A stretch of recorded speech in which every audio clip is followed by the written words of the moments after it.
দর্শক মণ্ডলী আসসালামু আলাইকুম। আমি এই মুহূর্তে আছি পিরোজপুরের মঠবাড়ি উপজেলার উপজেলা পরিষদ চত্বরে। আমি যদি আপনাদের জানিয়ে রাখি যে মঠবাড়ির বলেশ্বর নদে অবৈধ বেহেন্দি জাল পাতার অভিযোগে দুই জেলেকে অর্থদণ্ড প্রদান করেছেন ভ্রাম্যমাণ আদালত। ভ্রাম্যমাণ আদালতের নির্বাহী ম্যাজিস্ট্রেট ও উপজেলা নির্বাহী অফিসার আব্দুল কাইয়ুম সোমবার সন্ধ্যায় প্রত্যেককে 10,000 টাকা করে এ অর্থদণ্ড প্রদান করেন। দণ্ডপ্রাপ্তরা হল পার্শ্ববর্তী ভান্ডারিয়া উপজেলার হরিণপেলা গ্রামের খবিরউদ্দিনের পুত্র আব্দুস সালাম মিরিদা ও একই গ্রামের আনোয়ার হোসেনের পুত্র আসলাম মিয়া।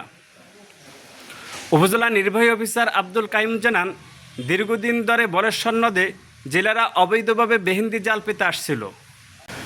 সোমবার অভিযান চালিয়ে আব্দুস সালাম ও আসলামকে আটক করা হয়।